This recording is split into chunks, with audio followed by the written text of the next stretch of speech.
Okay, here we are back with part 2 of chapter 51 and the terrorism response. We're going to continue to talk about, that's the bulk of this chapter, is talking about the specific agents that can be used or that terrorists commonly use or that can be used, in a terrorist event or a weapon of mass destruction kind of thing. So we'll go ahead and pick up right where we left off with part 1. And this is where we're going to start off here with some nerve agents. And nerve agents are really designed to kill large numbers of people by using just small quantities, because these things can cause cardiac arrest within seconds or minutes of the exposure to the agent. They belong in a class called organophosphates. At lower strengths, they can be found in a lot of household bug sprays, agricultural pesticides, and even in some industrial chemical plants. At greater strengths, nerve agents can harm the brain and nervous system of animals and humans. They block the essential enzyme cholinesterase in the nervous system, which causes organs to be overstimulated, and basically, the body just runs until it just reaches a point to where that it almost implodes on itself, and it winds up killing the host. G agents come from some of the earlier nerve agents developed by the German scientists around World War I and to a certain degree into World War II. They're listed from high to low volatility. Sarin gas is going to be the first one on the list. It's a colorless, odorless liquid that turns from a liquid to a gas within seconds to minutes at room temperature. It is extremely lethal. So one drop, depending on purity, can be fatal. The primary hazard is a vapor and is dangerous in enclosed environments. Upon contact with the skin, it is quickly absorbed and evaporates on clothes. Sarin gas or sarin has the effect of off-gassing. Soman is twice as persistent and 5 times as lethal as sarin, and poses a contact and inhalation hazard. And tabuin is 1/2 as lethal and 36 times more persistent than sarin. Its components are much more easily to acquire and manufacture, and it poses a contact and inhalation hazard as well. So what is that? Type 9 nerve agent is a clear, oily agent with no odor, resembling something along the lines of baby oil. It's over 100 times more lethal than sarin gas and is extremely persistent.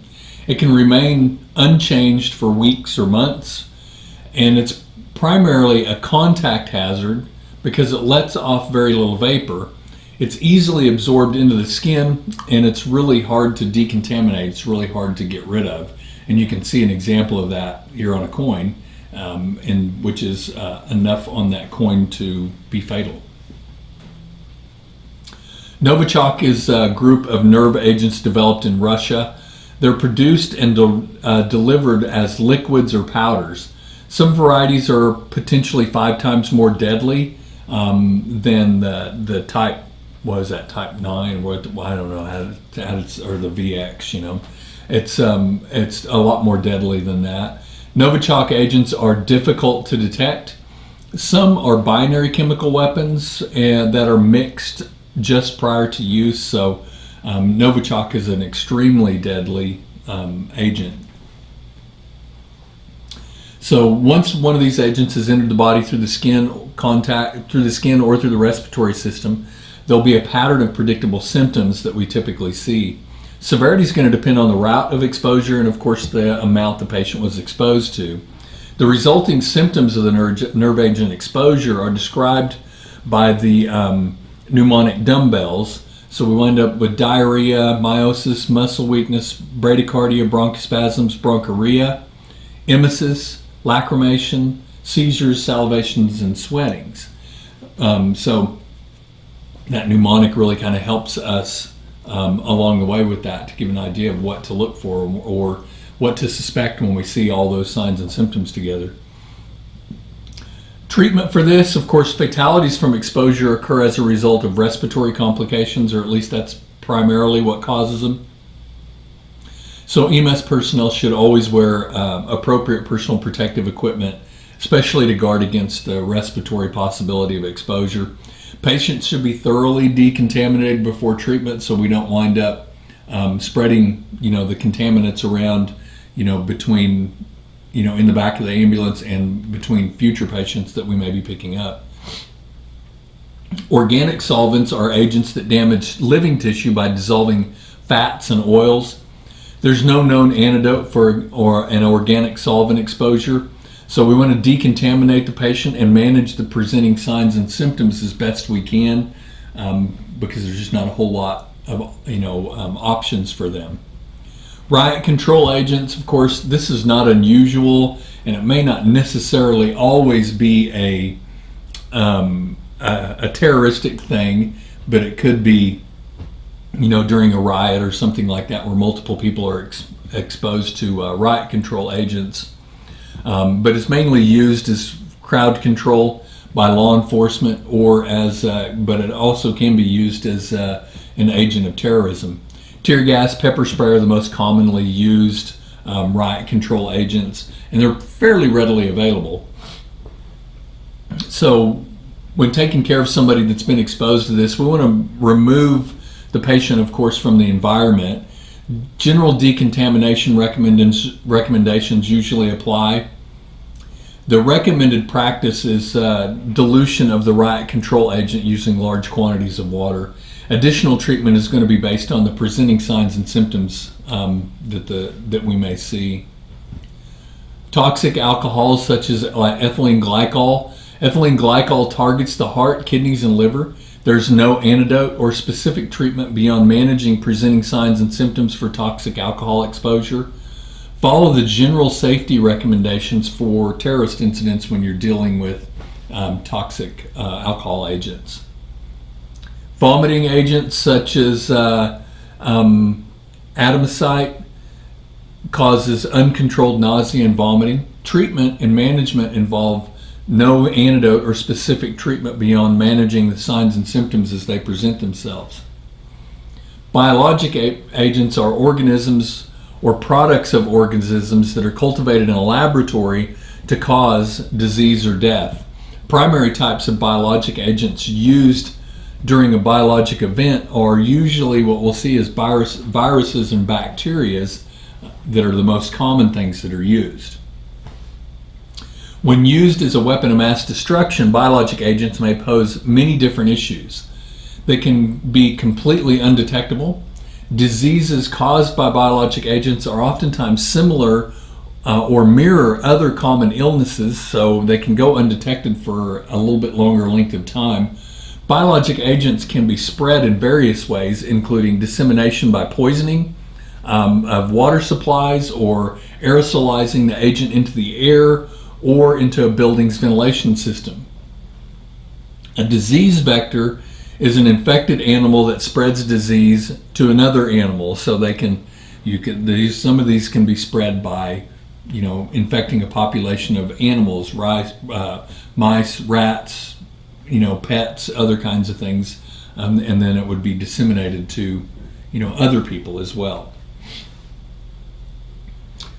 Communicability, when we're talking about biologic agents, refers to how easily a disease can spread from one human to another. And of course, the incubation period is the time of exposure to the pathogen to the onset of the symptoms. A patient can be contagious even without showing symptoms. So you don't necessarily have to be running a fever to be considered contagious, and just because you're running a fever doesn't mean you're contagious. Although it's, as a general rule, if someone is running a fever, they should be considered to be contagious, because they likely could be in the middle of their contagious phase. Several key principles apply when managing biologic agents. Only personnel that are essential to patient care should be in the same room or ambulance patient compartment with the patient. Documentation should record all persons who come in contact with the patient, including those in the same room, even if wearing personal protective equipment. This includes bystanders, family members, visitors, and other care personnel. Medical equipment used for patient care must be cleaned and thoroughly decontaminated. Invasive procedures such as IV access, intubations, aerosol generating procedures should be avoided if at all possible. Hand hygiene must be performed before and after any contact with the patient, potentially infectious materials, or equipment that is used for the patient's care. Healthcare personnel should be monitored for signs and symptoms of contamination or infection with the biologic agent. In addition to commonly used personal protective equipment, necessary agent-specific personal protective equipment should be identified and used as necessary.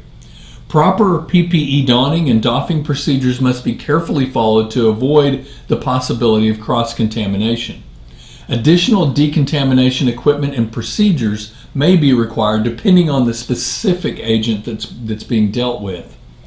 Disposal of contaminated equipment, supplies, liners, PPE, and other materials must follow all of those precautionary measures and procedures necessary for that particular biologic agent. Viruses, of course, are germs that require a living host to multiply and survive. They attack healthy cells and replicate to spread throughout the host. Viruses survive by using vectors to move from one host to another. Some viral agents have vaccines, but there's no treatment for a viral infection other than antivirals for some very specific agents that are out there. Viruses used by terrorists, some examples of those are what we see on the screen here is smallpox, which is a highly contagious disease. Standard precautions should be used to prevent cross-contamination to healthcare providers. Before rash and blisters show, the smallpox patient will have a high fever between 101 and 104, body aches and headaches. There's an easy way to differentiate smallpox from other skin disorders, and this is by the lesion size, shape, and location. A smallpox lesion all smallpox lesions are identical in development. Blisters begin on the face and extremities and move towards the chest and abdomen, so we'll kind of see that routine progression of them. The most contagious phase of smallpox is when the blisters begin to form. There's a vaccine to prevent smallpox, but it has been linked to medical complications and in rare cases, death. The smallpox vaccine is only offered to first responders because of the risk of these things that it poses.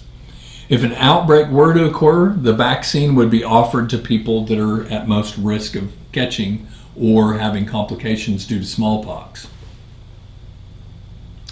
Viral hemorrhagic fevers, a group of diseases including Ebola, Rift Valley, and yellow fever viruses is all fall into this category. Hemorrhagic fever causes blood in the body to seep out of the tissues and blood vessels. Symptoms begin with flu-like symptoms and progress into internal and external hemorrhaging. Outbreaks of hemorrhagic fever are very rare in the United States. Standard precautions should be taken whenever you're dealing with someone that has hemorrhagic fever. Mortality rates for hemorrhagic fever range somewhere between 5 and 90%. So it's a pretty broad range. It's all going to depend on the strain, the age and health of the patient, and the availability of a well-working modern healthcare system. So as you can imagine, in the United States, it's probably going to be on the lower end of that spectrum, and in a poorer or less developed country, it's going to be on the larger end of that spectrum. Bacteria do not require a host to multiply and live. They are larger and more complex than viruses, and they're capable of growing up to 100 times larger than the largest virus. Bacteria contain all the cellular structures of a normal cell and are completely self-sufficient. Bacterial infections can be fought typically with antibiotics. Proper personal protective equipment and effective disinfection and decontamination are the best tools that we can use to protect responders from exposure to those bacteria. Most bacterial infections begin with those flu-like symptoms, making it difficult to identify and care the cause of the biologic attack, or if it's a natural epidemic, it becomes really hard to distinguish between the two. Inhalation and cutaneous anthrax is caused by a deadly bacterium that lies dormant in a protective spore. The pathogen is released from the spore when it is exposed to optimal temperature and moisture environments. Routes of entry for anthrax include inhalation, cutaneous, and even gastrointestinal. The inhaled form causes of pulmonary anthrax is the most deadly form out there. And this is the one that the terrorists will typically try to use. Pulmonary anthrax presents as a severe cold and has about an 82% death rate if left untreated. There is an antibiotic to treat anthrax. There's also a vaccine to prevent infections from anthrax. The plague, both the bubonic and pneumonic plague, no other infectious disease has killed as many people as the plague has. Natural vectors are infected rodents and fleas. A person becomes infected when bitten by an infected flea or making contact with an infected rodent or its waste. Bubonic plague infects the lymphatic system, causing glands to become round and grow to the size of a tennis ball.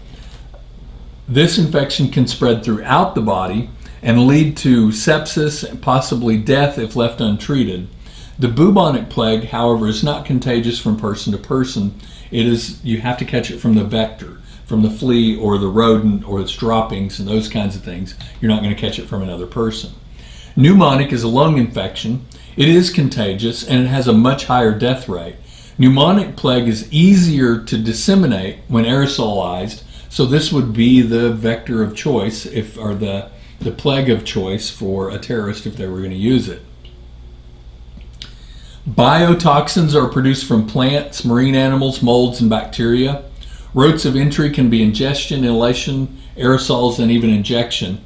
Biotoxins are generally, or they're not contagious. They have a faster onset of symptoms. The strongest form is 15,000 times more powerful than the VX gas that we talked about earlier. Biotoxins have not been successful as being used in weapons of mass destruction because it's difficult to keep the toxins alive long enough, and the distribution methods oftentimes kill them. Botulinum toxin is the most potent biotoxin, and it is produced from bacteria. When introduced into the body, the nervous system's ability to function is greatly affected. This leads to muscle paralysis, beginning at the head and face, traveling downward through the body. Accessory muscles of the diaphragm will become paralyzed, causing the patient to go into respiratory arrest. And yes, this is the exact same stuff that they use in cosmetic procedures, and now they're even actually using it to treat, I believe, migraine headaches, Botox, as a treatment for that. But realize these are very controlled forms of that toxin that they're using for a very specific purpose. And it's not as widespread. Ricin is not quite as deadly as Botox or botulinum toxin, but it is still 5 times more lethal than some of the ones we've talked about earlier. It is derived from the mash left from the castor bean, so the leftovers from the castor bean. Ricin causes pulmonary edema, respiratory and circulatory failure that oftentimes leads to death. Ricin is stable and extremely toxic through many routes of exposure. Just 1 to 3 milligrams of ricin can kill an adult, and ingesting 1 seed could kill a child. All parts of the castor bean are poisonous, but the seeds are the most toxic part of them. Ingestion of ricin causes rapid onset of nausea, vomiting, abdominal cramps, and severe diarrhea, followed by vascular collapse. Death will usually occur on the 3rd day without appropriate medical interventions. Signs and symptoms of ricin inhalation include nonspecific weakness, cough, fever, hypothermia, hypotension, and profuse sweating. These exposures are oftentimes really hard to narrow down, especially in the field. Oftentimes they don't really know what has caused this particular illness until days, maybe sometimes even weeks later, when they really realize which tests that they need to run. Treatment for ricin exposure is mainly supportive. Of course, early intubation and ventilation, as well as positive end expiratory pressure, combined with treatment of pulmonary edema, may be appropriate. IV fluids and electrolyte replacement also should probably be part of the treatment as well. So some other paramedic roles during a biological event we need to consider. The worried well are generally the healthy people that are seeking medical treatment due to concerns about exhibiting symptoms associated with a particular illness or incident they recently learned about. The worried well can overwhelm an EMS and healthcare system because there's probably not really anything wrong with them, and they're probably suffering from a bit of hypochondria where they become a little too overly self-aware once they've learned about the signs and symptoms, and the slightest little hint of something being similar to that, psychologically they go a little overboard, and now they're seeking treatment and they're overwhelming the system because they're worried that they've been exposed. Paramedics may be called upon to calm the fears of the worried well and the general public, so that way they don't overwhelm the system, and we can kind of stay ahead of the game. Syndrome surveillance involves monitoring patients presenting to the emergency department and alternative care facilities. It also includes recording EMS call volume and the use of over-the-counter medications. Local and state health departments monitor for unusual increase of patients with influenza symptoms to discover if there's an outbreak going on, and this way that they can detect these things earlier on and get the word out to the public so that precautions can be made. EMS responders should report any unusual numbers of calls from patients with an unexplainable flu from a particular region or community. When things are just not quite adding up, we need to make sure that those things are being reported. Points of distribution are strategically placed facilities pre-established for mass distribution of antibiotics, antidotes, vaccinations, and other medications and supplies. These points of distribution were used heavily during the early COVID vaccination months that really helped to get the vaccines distributed out there. Medications including antibiotics, chemical antidotes, antitoxins, life support medications, IV supplies, airway maintenance supplies, and medical surgical items may be delivered within 12 hours anywhere in the country in large containers known as pushbacks by the Centers for Disease Control and Prevention. In some regions, local and state municipalities have started to stockpile their own supplies to reduce that time delay a little even further. Radiological and nuclear devices, there have been only 2 publicly known incidents involving the use of a nuclear device. That was during World War II, when an estimated total of 214,000 were killed in Hiroshima and Nagasaki when nuclear bombs were dropped on those 2 cities. Some nations with close ties to terrorist groups have managed to obtain some degree of nuclear capabilities. Radiation is, of course, an ionizing radiation, is this energy emitted from the form of rays or particles. It can be found in radioactive materials like rocks and metals. Radioactive material is unstable. It tries to stabilize itself by changing its structure in a natural process called decay. As the substance decays, it gives off this radiation. These small atomic particles are flying out. The process of decay can take minutes, depending on the substance, or it can take billions of years for it to reach the full decayed capacity to where that it's no longer emitting radioactive material. Energy emitted from a strong radiologic source has 4 categories. It falls into one of 4 categories. Of course, it can be alpha, beta, gamma. Gamma is X-rays, and neutron radiation, which is nuclear radiation. Alpha, beta, and this is, succeedingly stronger radiation that we're talking about. Alpha is the least harmful. It cannot travel fast enough to go through objects. A simple sheet of paper or the body's skin can easily stop alpha radiation. Beta is a little bit more penetrating than alpha and requires a layer of clothing to stop it, so not too bad so far. X-rays are much faster and much stronger than alpha or beta rays. They easily penetrate completely through the human body and require several inches of lead or concrete to prevent penetration. So we make a pretty big leap from alpha and beta to gamma. Gamma radiations are significantly more powerful than alpha or beta. And the neutron is the fastest moving and most powerful form of radiation. It easily penetrates lead and requires several feet of concrete to stop it. Sources of this material, of course, there's thousands of radioactive materials found on Earth, and they're generally used to benefit mankind, such as medicine, killing germs in food, and construction work. Once it has been used for its purpose, the leftover material is called radioactive waste. This waste remains radioactive, but it's no longer useful. It can be found at a number of locations, including hospitals, colleges, and universities, chemical and industrial sites, as well as power plants. So radiologic dispersal devices are a container designed to disperse radioactive material. Generally requires the use of a bomb. It's also known as a dirty bomb. A dirty bomb carries the potential to injure victims with both the radioactive material and the explosive device. A dirty bomb's destructive capability is limited to the explosives attached to it.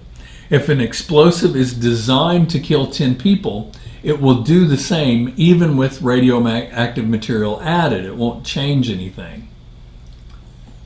A radiologic dispersal device is an ineffective weapon of mass destruction in terms of physical damage, but can be psychologically potent in terms of the fear it creates. Nuclear energy is artificially released by altering or spinning radioactive atoms, resulting in an immense amount of energy that usually takes the form of heat. It is used in medicine, weapons, naval vessels, and even power plants. Nuclear energy gives off all forms of radiation. When it is no longer useful, it becomes waste, but it is still radioactive and it has to be disposed of properly. A radiologic exposure device is an object containing radioactive material. So while this material is no longer useful for what it was originally intended purpose is, it can still be used in an exposure device to create a dirty bomb. Nuclear weapons, of course, are kept in secure facilities. You're not going to wander down to Walmart and find a couple of nuclear weapons on the shelf. They're kept highly secure. After the fall of the former Soviet Union, many small nuclear devices went missing. I don't know that they've ever been located. Special atomic demolition munitions are small suitcase-sized weapons known as the suitcase nukes. These were designed to destroy individual targets like buildings, bridges, tunnels, and large ships. Oftentimes, not only did they destroy the building, but they made that particular area way too dangerous to inhabit, so that you couldn't rebuild on that area, or it was too dangerous to even go in and try to preserve or save anything that might have been left. So radiation effects, exposure effects of radiation vary depending on the amount and the route of entry. There are 3 levels, of course. Radioactive exposure means exposure to a radioactive material occurred, but the body is not necessarily contaminated. External contamination means the skin was contaminated, but the inside of the body was not necessarily contaminated yet. And then internal contamination means the inside of the body is contaminated. Radiation can enter through all routes of entry as well as through the body. The radiation source will irradiate the person from within once it is inside the body. Some common signs of acute radiation sickness include dizziness, nausea, vomiting, diarrhea, and altered mental status. So when managing patients with radiation exposure, just because the patient has been exposed to radiation doesn't mean they're contaminated or radioactive. It's important to make that distinction. They can be exposed and be sick, but not necessarily be contaminated or radioactive. But contamination can occur. When it does occur, they have, basically what happens is they have a radioactive source on their body, like debris from a dirty bomb or something along those lines. Patients with a radioactive contamination must initially be treated by a hazmat team before they can begin treatment, regular medical treatment for more definitive care. No suits or protective gear designed to completely shield us from radiation. What we use is time, distance, and shielding ourselves in a level C protection from the source. Regarding time, the less time you spend in the exposure, the more mild the effects will be. Distance, radiation is limited to how far it can travel. Moving a few feet can be enough to remove you from immediate danger, depending on the radiation type that's being used. For shielding, a specific object can stop the path of radiation. You will never know the type of radiation being emitted, so assume it's the strongest form that's out there. So that way we'll use concrete shielding like buildings or walls to keep us between us and the incident. Explosive and incendiary devices. Explosives are honestly the most common weapons used by terrorists.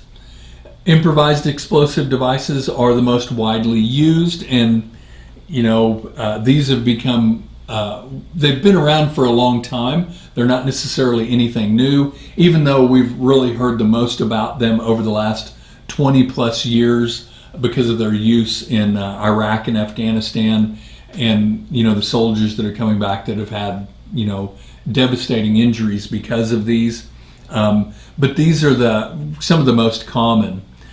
Basically, they're just built from unrestricted and often common equipment, just things that these terrorists find, and they build these things together. There's three categories. There's packaged IEDs, there's vehicle-borne IEDs, and there's suicide bombs. So like I said, these have been around for a long time.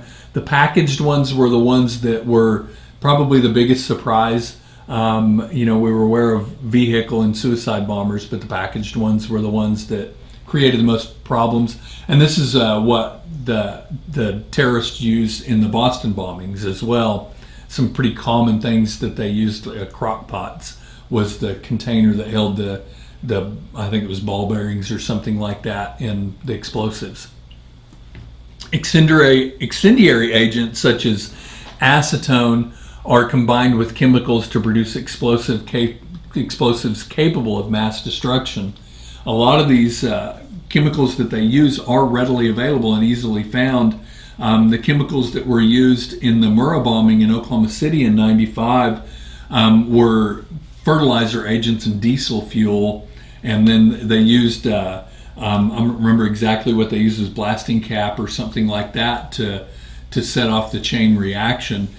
They had just bought lots and lots of farm fertilizer and then ultimately mixed their own bomb, put it in a U-Haul truck, and lit the fuse and set it off. So it was all things that could be readily purchased. Now, since then, there's been a much heavier regulations on that fertilizer because the dangers of it as well. So it's much more heavily regulated. You're not going to get away with buying it as easily.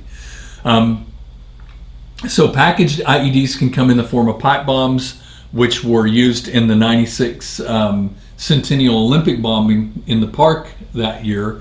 They've been used in abortion clinic bombings as well. They can also be pressure cooked bombs, like I mentioned, like the ones that they used in the 2013 Boston Marathon bombings, or just simply bags stuffed with explosives, as seen in the 2004 Madrid train bombings.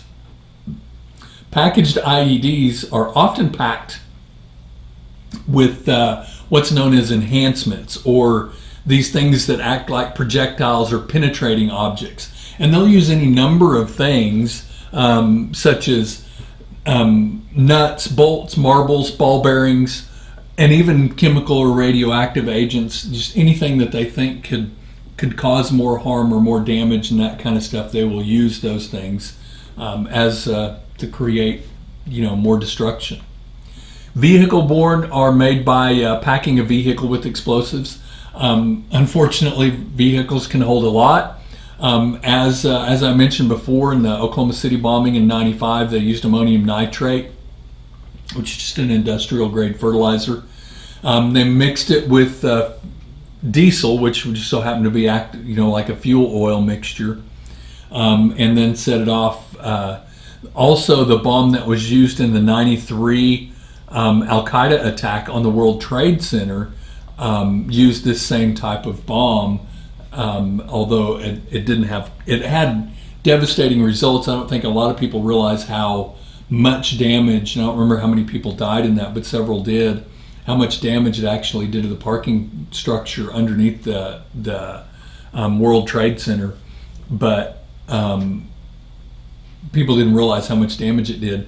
But when we saw the damage from Oklahoma City, we realized that that's how much damage. Fortunately, they couldn't get a bigger truck in there because it wouldn't fit. Suicide bombs merge the destructive power of military-grade explosives with the timing and accuracy of human guidance and triggering.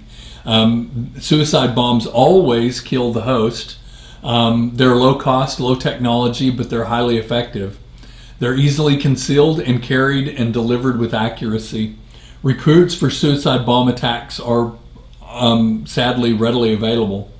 They rely on elements of surprise and familiarity with the target area. These types of attacks are sometimes recorded as propaganda to perpetuate further fear. Outside of the United States, media outlets often have little self-censorship and will broadcast graphic videos made by terrorists, so they continue to utilize this as a form of terrorism to kind of send their message out there. Okay, so that's it for chapter 51 and our response to terrorism. I will be back with 2 more chapters. I'll be back with chapter 52. It is a 2-part, sorry, but 53 is only 1. So I'll see you guys back at chapter 52.